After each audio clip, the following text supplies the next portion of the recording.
trust is a two-way street. It's not just about a user trusting a platform. The platform has to be able to trust who they're onboarding. So it's complex and it's not as straightforward. There's no silver bullet for generating trust out of thin air. And it keeps me up at night, to be quite honest with you. When you look at the fraud that happens to highly regulated businesses like banks and financial institutions, and when you really look at the data, the stuff that you find there is very, very scary. Hello and welcome to Season 4 of What the Fraud, a podcast by Sumsub where we explore how digital fraudsters meet their match. I'm Thomas Tranick, currently responsible for some of our very exciting partnerships here at Sumsub, the global verification platform helping to verify users, businesses, and transactions as well. It's great to be back for another season, and if you're watching, you'll notice we're back in the TV studio from Season 1. So as AI grows more complex and cybercriminals more sophisticated, we need this podcast more than ever. In our first episode back, we're going deep and tackling one of fraud's trickiest words, trust. And it may sound soft, but in practice, it's the hardest currency there is. And in a world of AI content, bots and fraud, trust can make or break a platform. It isn't just a nice to have, it's survival. So what do we really mean by trust? And how does it connect to digital identity? But most importantly, how can companies earn trust and keep it? Today, I'm joined by two industry insiders. Eddie Moxon-Garcia, our product marketing lead here at Sumsub. You might remember him from Season 3, where we dug into digital IDs. And it's, of course, worth a listen if you missed it, so get it queued up for the next episode. And also with us is Nikolai Suhharnikov, head of Technical Presales here at Sumsub. For the past 6 years, he's helped some of the world's biggest companies manage fraud protection, verification, and more. Welcome back, Eddie, and great to have you here, Nikolai. Today's episode is all about trust. So, what is it that interests you so much about this topic? Hi, Tom. Thanks for having me back. It's always good to see you. And to be given the opportunity to talk about digital ID in general. But trust is something that I am deeply passionate about. And I do think that reusable digital identity is the foundational work necessary in order to build actual trustworthy services. Excellent. Thank you, Eddie. How about yourself, Nikolai? Hi, Tom. Thank you so much for having me on. I guess for me, the topic is also very close to heart as well. You know, having seen how different companies interpret and value trust throughout many years that I've been in the space, it's always interesting kind of tackling the topic and hearing everybody's different perspectives on it, especially with experts like yourself and Eddie on the call as well. Thank you, Nikolai. Great to have both of you here today. Let's start off with some stats. In the first quarter of this year, Sumsub found synthetic ID fraud in the USA surged by almost 300%. Of course, that's a huge number. And identity fraud has more than doubled since 2021 as well, with 67% of companies saying they're seeing more fraud. Nikolai, is this the sort of thing that you're exposed to on a daily basis? If you had to explain as well today's fraud landscape to, let's say, someone who last looked at it 5 years ago, what would shock them the most, in your opinion? Very good question, Tom. So basically 5 years ago, I think when anybody looked at a KYC verification and what these kinds of verification processes looked like, people used to present their documents next to their heads, and that was our way of proving liveness, authenticity, presence in real time. And now the landscape has shifted quite drastically. Obviously, one of the most popular and the most kind of buzzy words around these days is generative AI. And, you know, even though it's some call it a miracle technology, it is also one of the biggest threats to the kind of safety and trust landscape. And I think the biggest shift that I'm personally seeing is how everybody's focused on how do you actually prevent synthetic fraud, how do you prevent Gen AI fraud. Would you say that synthetic fraud is affecting different businesses in different ways, depending on geographies, depending on verticals? The short and simple answer is yes, definitely. You know, the highly regulated businesses, the likes of traditional banks, fintechs, and in general, the financial services industry, they have been kind of tackling this issue and dealing with fraud for many, many years at this point. Even though the new wave and the new kind of vectors, fraud vectors in the space are shocking even experienced players, for the newbies to the space, the industries who are just now starting to face kind of verification regulation and who are just now starting to get exposed to fraud, they really have the game kind of set up against them, right? Because they don't even know where to begin at the time or at a time when fraud is as sophisticated as ever. So it's hitting everybody in the same way, but some industries are more prepared for it because they've been doing this year in, year out. For some, it's a whole new ballpark that they have to somehow to kind of deal with. Eddie, I would love to hear from your side. Last time that we spoke together as well, you said what actually surprises you about fraud is its sophistication.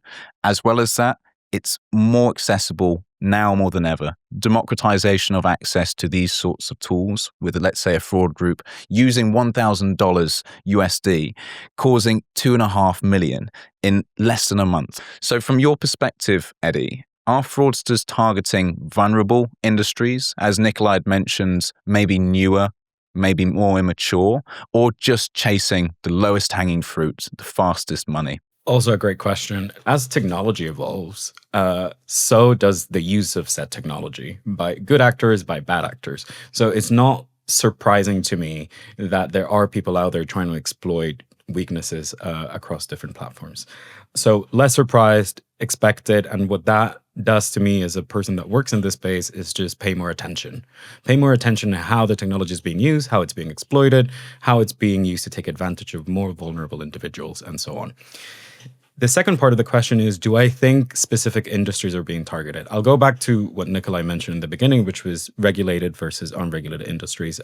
For the sake of people that may not be familiar with these terms, I think we should take a second to explain what we mean. At a very high level, regulated industries are the ones that keep our economy and our society going. So financial institutions, healthcare, and so on. And then unregulated industries are the ones that keep our day-to-day going. So think about e-commerces, platforms, and so on. It's a bit of a gray area also with e-commerces because you could have a marketplace that sells age-restricted items like alcohol and tobacco, for example, that do require a level of verification. But the main difference is that companies that work in regulated industries are bound by law to adhere to certain compliance regulations, right? And so by default, their very nature is to have frameworks in place that protect their platform, their services, and therefore their users. That is not the case for unregulated businesses, which means they're just inherently more vulnerable to any type of attack, depending on how and where they operate. So I think that this very basic knowledge is accessible to fraudsters and people that want to exploit any type of system. And that makes it very easy to design a roadmap of attack when it comes to fraud, for example. The short answer is all industries are at risk and could be a potential target for a fraud attack. But that risk looks different and takes a different shape depending on the organization we're talking about.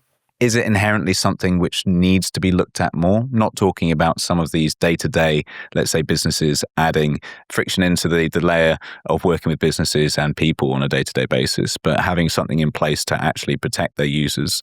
I believe so, because before I spoke about regulated industry businesses being the ones that keep our economy and society going, but the other ones also account for microeconomies. So you think about marketplaces and car sharing apps. These are all microeconomies that can be exploited. So it's somebody's duty to protect the welfare of the users and the owners of these platforms and services. So yeah, I do believe something should be done. Most definitely. At the end of the day, it's not just about, let's say, reputational damage, revenue loss, or other issues, but also protecting communities as a whole. I actually think that the risk is the same. The reputational damage and revenue loss is the same for a regulated business and an unregulated business. It just looks different. If you think about your main bank provider being the victim of a cyber attack and you potentially losing some of your money in your savings account, you know that by default, they will have a system and a framework in place to protect you and your assets, right? So that gives you a certain level of confidence. Great. You will likely remain with your bank unless it was something that significantly changed or affected your life. With an unregulated business, it's the same thing. If they're the victim of a cyber attack and it affects you and your account, the reputational damage that could potentially have, maybe means that you will switch vendors. You will go to a different marketplace. You will go to a different platform. So the risk is the same. It just looks different from the user perspective, I think. From my perspective, the story is a little bit different because I'm mostly focused on also protecting the businesses themselves. A lot of the times what they're thinking about is how to protect, Eddie mentioned the protection of the assets of a given individual for whatever service they're using. Whereas these businesses are thinking of how to protect their own assets, right? So fraud and the risk that comes with fraud for a different business, regulated, unregulated, loosely regulated, looks very differently, right? If we think about car sharing, the kind of sort of risk to them is perhaps in a ride kind of sharing framework, losing a potential car, losing a vehicle, or a vehicle being stolen. For a bank, that is the loss of actual assets, the loss of money. And so they, again, irregardless of how regulated they are, they're all thinking about safety and trust and compliance from the perspective of how can I protect myself and my users, of course, but how can I protect myself from major damage to the business? Is it fear, do you think? Like, is it coming from we just need to be compliant, or we're just scared that we might lose revenue or that we might lose a portion of our customer base? I think it's definitely part of it is fear, because every time that something like this happens and it gets out, there's a news article publication about it. These companies who are in the same industry, they hear about it and they definitely think, I don't want to be that person. I don't want to be, having the same kind of damage done to my business. But at the same time, I also think that they're thinking about it they have to think about it from every single angle: compliance, risk, fraud. And so they basically map out every single bad situation that can happen and go backwards from that. How can we prevent that from happening? How can we prevent basically that from impacting us in a major way? So it's fear, but mostly I would say it's them thinking of how to actually protect themselves. I'm just infinitely curious about this relationship between fear and a need for compliance, because without naming any names, we know, there's historic proof in the newspapers of big conglomerates and corporations being issued fines for not being compliant in whatever way. And we know that the sentiment is usually, we can deal with the fine. It's okay. It's just money. What we cannot deal with is the reputational damage. We cannot deal with losing customers. We cannot deal with how it affects our business model and so on. I don't think it's the same for unregulated businesses. They do care about a fine, and they care about all the other implications. So how much of that do you think is true in terms of that fear compliance relationship for unregulated businesses? Really good question. Depends on the industry that we're talking about. Because again, I specifically mentioned the loosely regulated category as well, because there are companies who are close to being unregulated, but they have some regulations defining what they do and how they do things. So for them, they're also going to be kind of coming at it from a compliance perspective.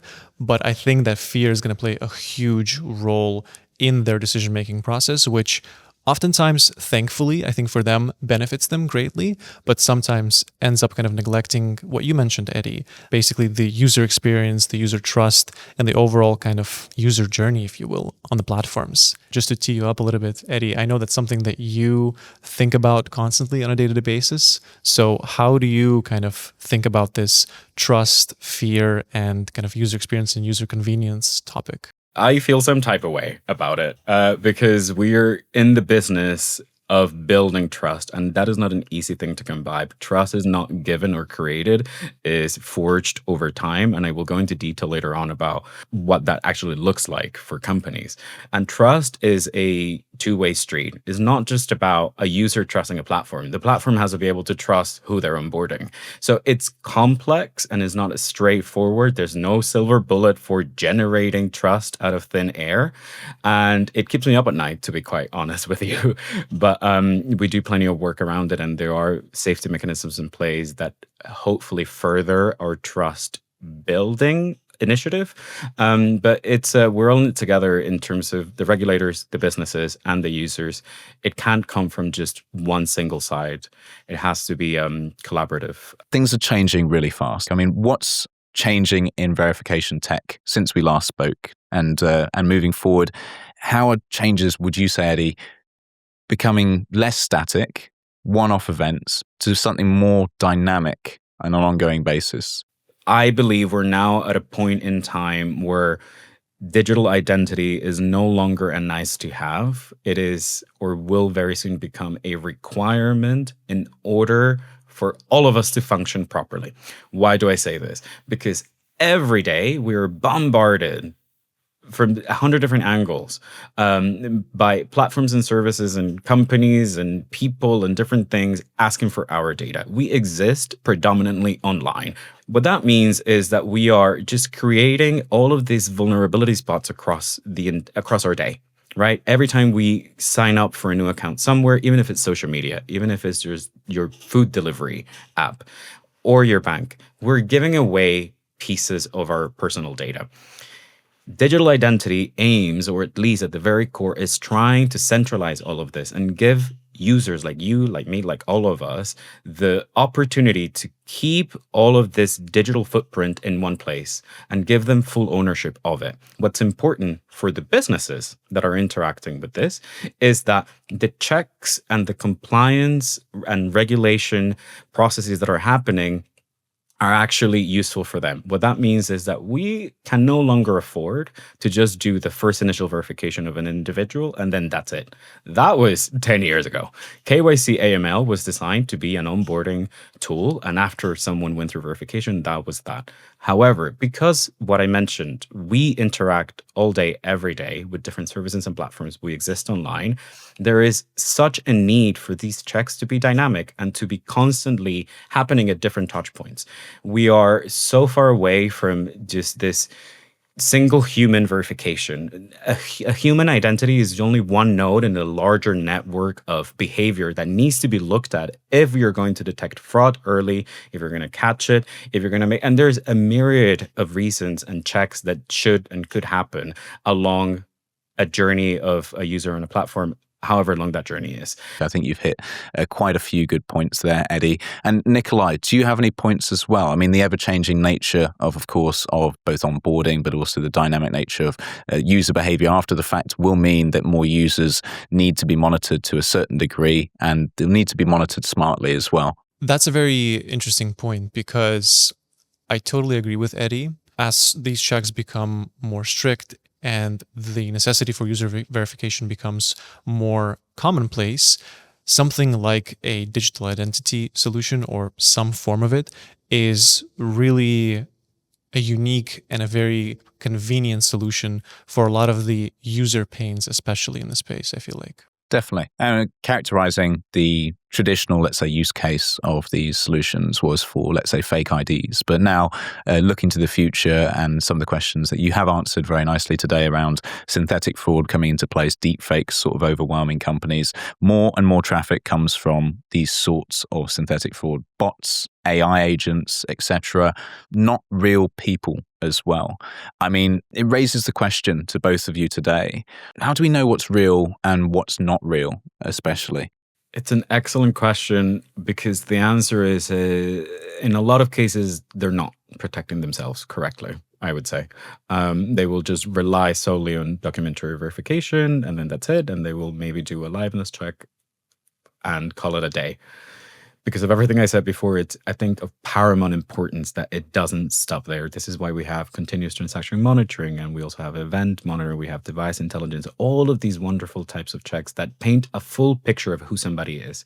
Being able to just compare a passport photograph against a liveness that may have been fooled by a very good deepfake is just not enough. So you have to look at all these different data points, device intelligence it's a great thing, as Nikolai mentioned, that happens pre-screening before actual KYC incurs any cost for a company.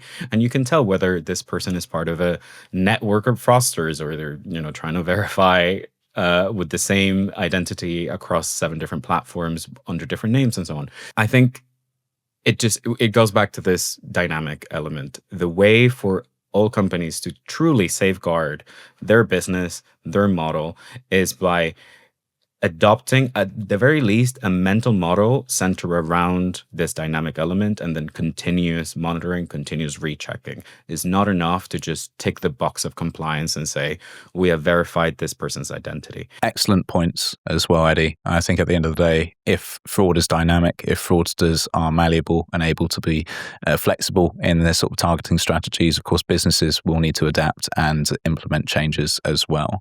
So, Nikolai, from your perspective as well, what's the most, let's say, surprising tactic you're seeing right now, today, this week rather, something that businesses, let's say, aren't ready for?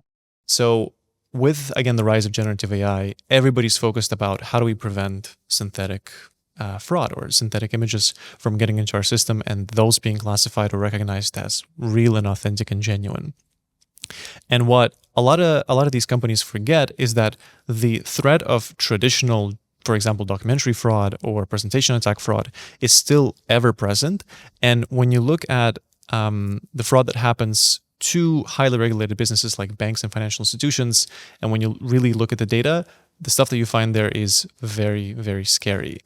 Sometimes you would see a physical ID or a physical document that has all signs for you to say that it's a real identity document. It has the security features. The data is formatted properly. The color saturation is there.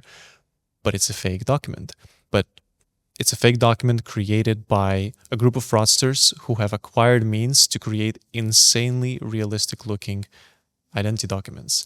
And so what a lot of companies are missing these days is that they're overly indexing on these new terms such as risk insights, risk signals, and AI fraud prevention, but they're forgetting to go back to the roots and protect themselves against the kind of legacy fraud, if you will, because that still does happen. And actually, I would say that fraudsters are they're quite happy that the focus has shifted from traditional old styles of fraud to the new wave of fraud that's come about with generative AI. How should companies rethink trust to cover both humans and non-humans at the end of the day, Eddie? I think users ultimately need to demand a level of transparency from all these platforms and services, right? What's the answer actually? It's very simple. It's show me, don't tell me. Just think about all the accounts that you've signed up for in the last 6 months, all the platforms that you have onboarded to. Typically, it'll go during your sign-up process, they'll say, by the way, we're keeping your data. It's totally safe. You don't have to worry about it. On you go. And what happens is that they bury deep in the terms and conditions what is actually happening with your data, whether there is a third-party processor that is interacting with it, you don't know, right?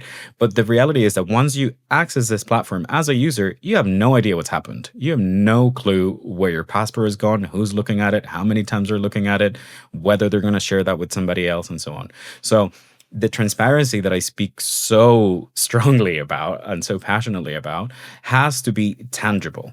Show me, don't tell me means you don't just say to people, your data is safe with us. You give them access to it. You give them the opportunity and the chance to revoke access to you as a business from that data at any given point. And then you show them how it's being used. It's very simple, but it's not easy to execute. So it does demand people going to these companies and services and saying, hey, you were looking for customers. I'm happy to come onto this platform and give you my money, but you've got to let me be in control of my personal data.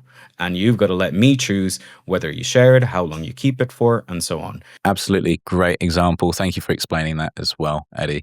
But Nikolai, switching back to you, you've done a huge amount of work with international agencies, Interpol, for instance, Nikolai, as well, organizations which are pushing, let's say, the next stage of what's needed by different companies, not on a micro level in different countries, but like with the European Commission across 27 pan-EU states, right?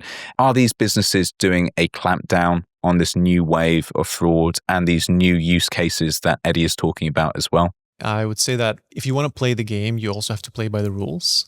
And so a lot of these people and a lot of users of different services in the regulated and the unregulated industries, they want trust, but they don't want to give up anything sort of themselves. And if we are going to have trust, then we have to establish a very clear sentiment and notion in the space that everybody has to play a role, or everybody has a role to play here, right? These businesses, they have to, like Eddie said, basically make sure that they are being transparent and clear about what they're doing with the data, what data they're collecting, what data they're not collecting.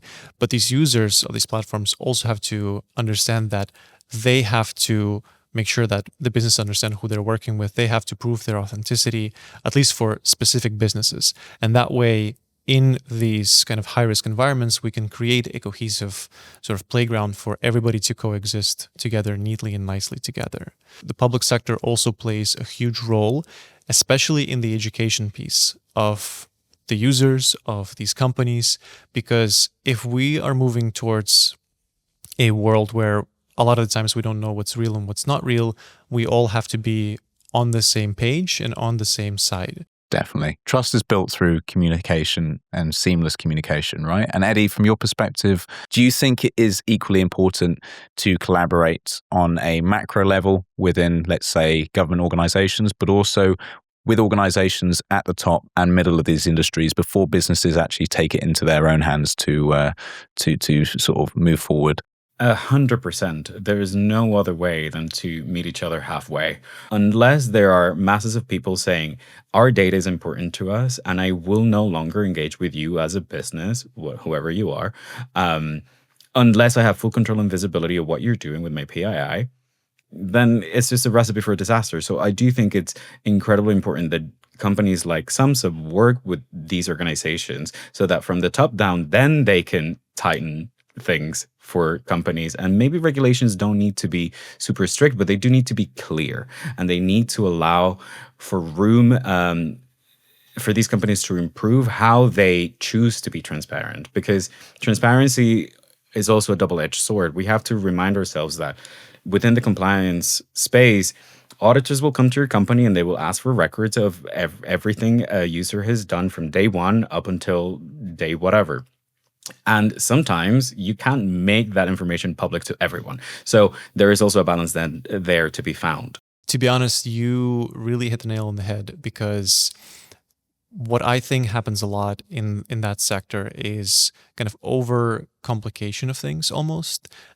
They focus a lot on strictness, safety, and the proper way of doing things. What that leads to is the lack of flexibility, and also the lack of speed of implementation of these policies, the lack of speed in the sort of changes and the amendments to these policies.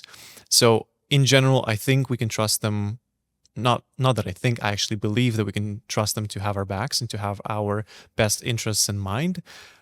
But at the same time, it's quite scary to me the rate at which sort of AI and all these new technologies are advancing versus the rate at which regulation policy is advancing.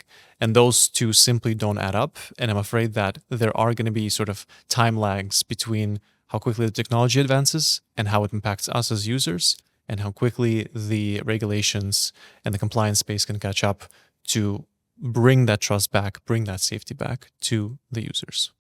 And this is why we need worldwide adoption of reusable digital identity.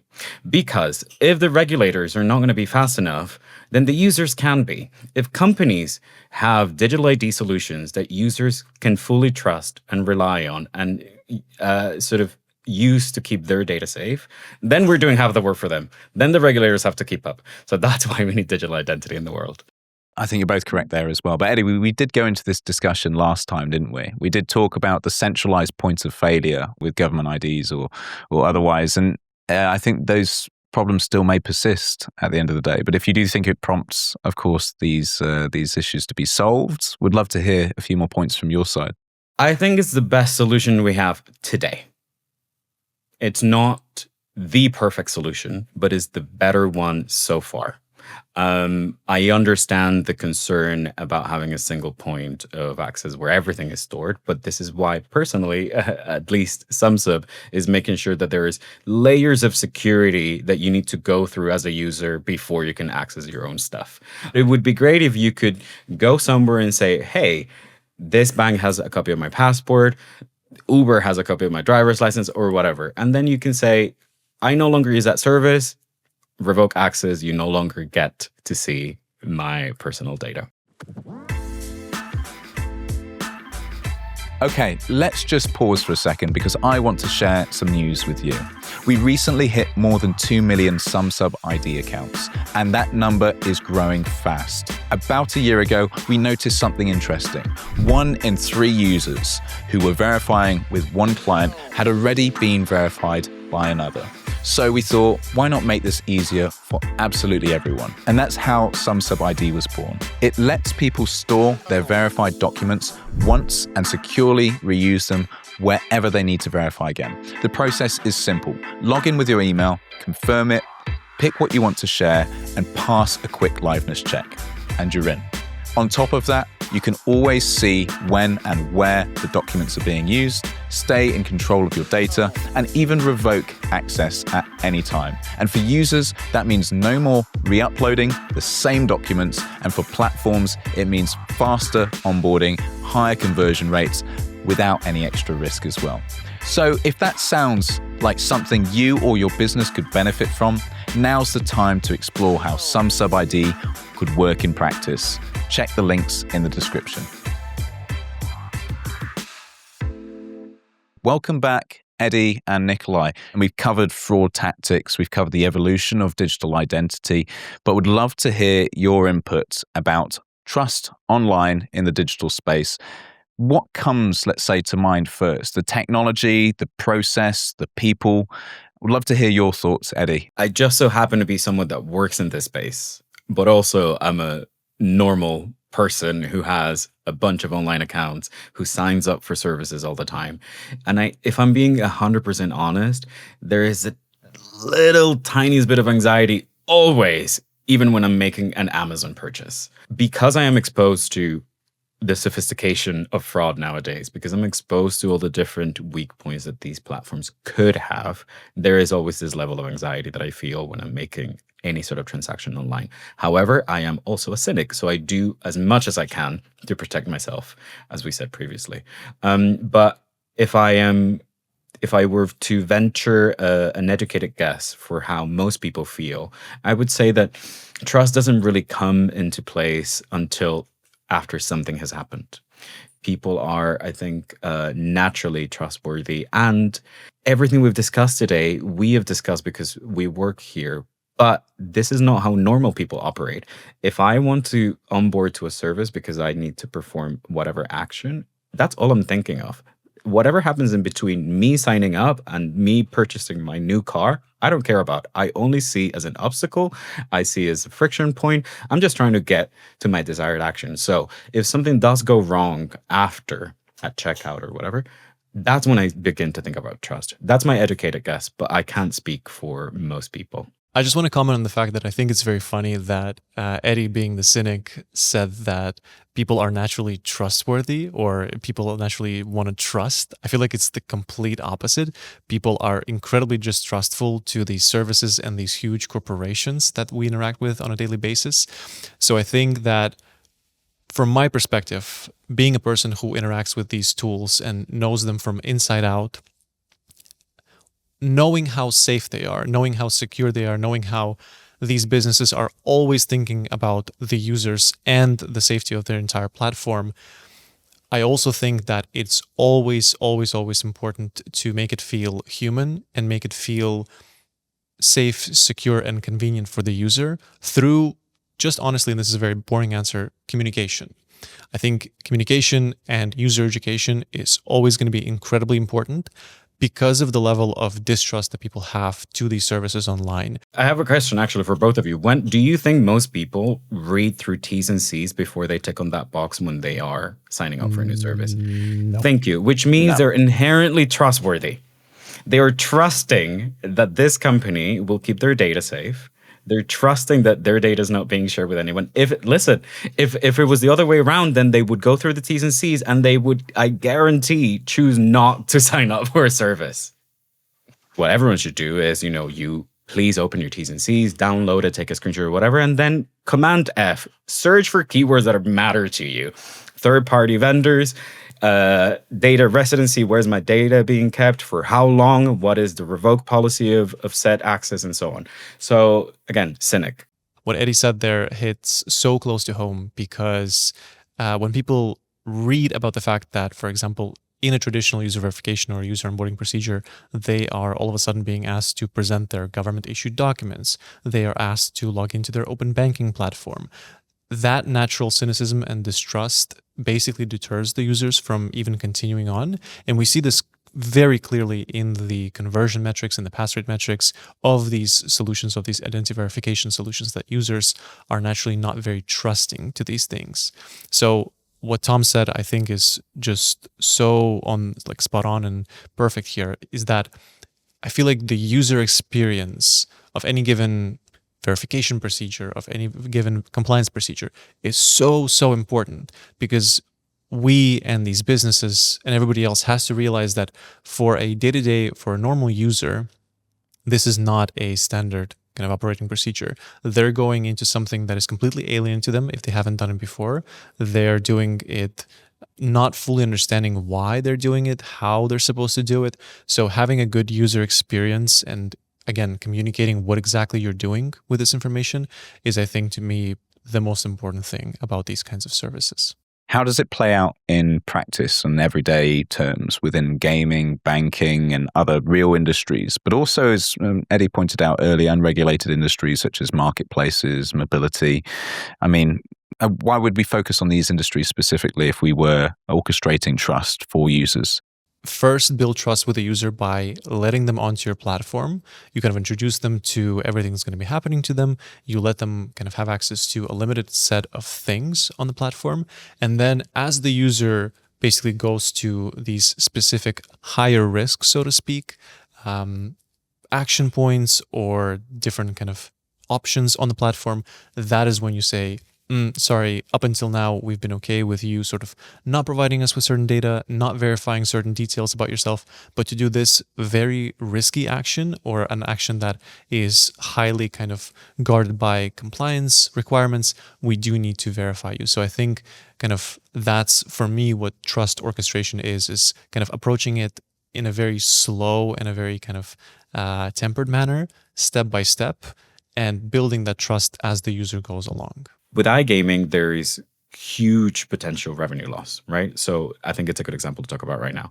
Huge potential revenue loss also means huge potential trust loss, in my opinion. When we talk about orchestration, is not just from the platform product side, is not just from the T's and C's. I think it's across the entirety of what that platform or organization puts out into the world. And that includes their marketing, their website, the UI, the UX inside the product, the conversations that their sales representatives will have with other people, the clerks at the office selling whatever product. All of this helps to orchestrate trust. A good example of that is saying, hey, we are X iGaming company, and one of our trusted partners is this Y trusted company. Reputational clout is incredibly important. And that is a way to build trust. And it happens outside of the product. It happens outside of anything that any user is interacting with. So that's one touch point.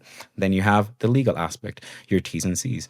Are they clear? Are they easy to understand? Do you address the points that you know are important to people straight away? That's another touch point, part of the orchestration. Then we have inside the product, the UX, the UI. Do you make it easy and accessible to me to perform the actions that I want and need to do? And also make it easy and accessible to me to say, I no longer wish to be part of this relationship. Thank you, Eddie. And of course, mentioning that potential, let's say revenue loss is potential trust loss. Nikolai, do you believe in that statement? I do, but I think the inverse is ever more so true, because I think for a lot of these companies, for the majority of these companies, the user, whether we like it or not, us being the users, we are the source of revenue for these companies. So trust loss is more truer than ever is revenue loss as well. So if you lose the trust in your platform, in how you're able to protect your user base, in how you're able to protect the loss of assets for that user base, you're losing users, hence you're losing revenue. So I think the inverse is as true, if not more true, than the original statement. Most definitely. I do have a final question for the both of you, Eddie and Nikolai, as well. How do we keep billions of people secure whilst also making it feel really human, tangible as well? Education, literacy. It's very simple. I don't think any amount of transparency and good UX can cancel out a lack of education and understanding of what is actually happening. So I think it also falls on the companies to educate and make sure that their audience is literate enough to understand whatever level of transparency said company has decided to engage in.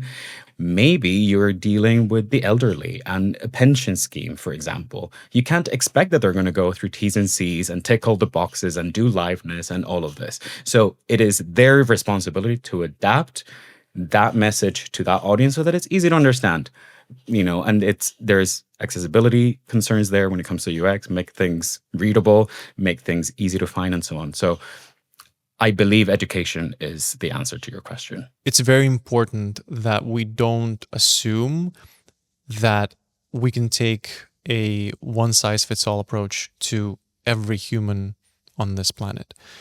Like Eddie mentioned, the digital literacy and the great difference and kind of variance that people have with it is something that these businesses have to come to terms with on a regular basis.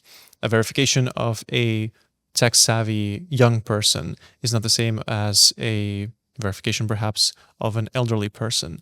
So we have to take a tailored approach to this, and in order to unify how we're taking this tailored approach and how we're orchestrating these approaches for these different user groups, for these different categories of users, that falls, I feel like, largely on the policymakers, the regulators, to say we need to take the best approach to every user possible and make sure that the users understand that that is how they're going to be treated with their best interests in mind.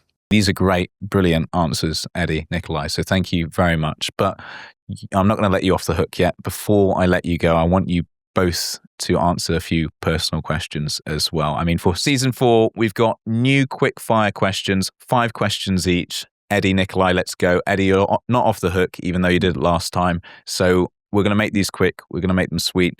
If you could ban one risky online behavior forever, what would it be? Bots. It's becoming increasingly more popular to have ID verified profiles in online dating platforms. The behavior that I wish didn't exist was the lack of it, because it's so incredibly difficult to trust that who you're speaking with is an actual person. So they need KYC, right? They need KYC. Not necessarily, but a little ID verified, a little liveness check wouldn't hurt, and it's also a time saver.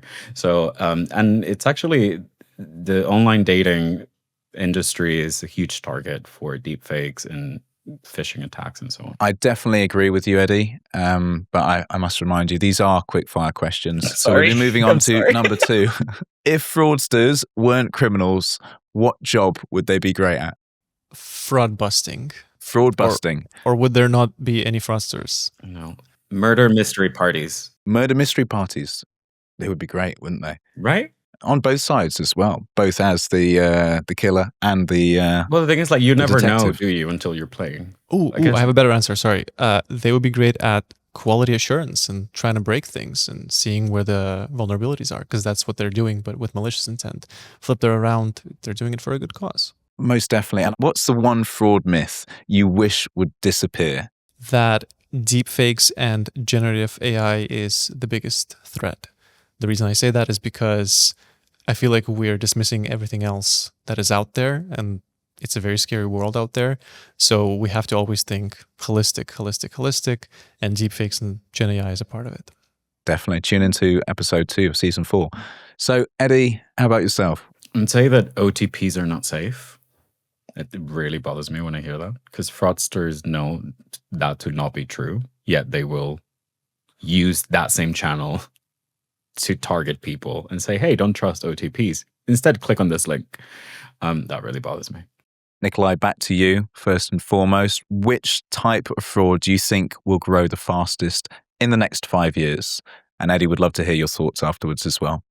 It's probably going to be, I don't think there's a coined industry term for it, but it's basically part synthetic, part real fraud, where fraudsters have some data of the victim that they're trying to defraud, but they fill in the gaps with these super accessible Gen AI tools that we have available to us. Any form of account takeover really scares me. After you've gone through the initial prove who you are, because of the volume of services and platforms that we interact with every day. So I think that gaining access to one could potentially mean gaining access to all of the services that you're onboarded with. And I think fraudsters know this. So that really worries me. So, fifth question, Nikolai, what's the first website you check in the morning? My answer is so boring, and you know what? It's not a sad answer. It makes me proud because I do think of myself as a relatively organized person, but my calendar, because I always want to plan my day ahead in the morning, see what I have and see what I can add or see what I can move around. Excellent. Eddie, how about yourself? It's the New York Times, but only because during the night, I get so many notifications from the New York Times that when I wake up, it's the first 5-10 things are usually from the New York Times. So that's the first thing that I'll open when I unlock my phone. So Well it's read, kind of like Eddie. not by choice. Yeah. Excellent. I'm not going to tell you mine because it is even more boring. Please do. You have to now.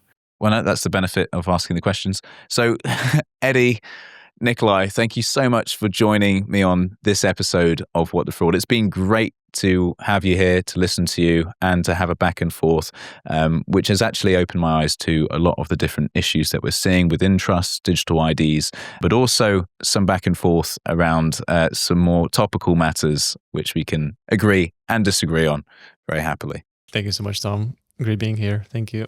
Thank you, Tom. Always a delight. Please read your T's and C's. Thank you.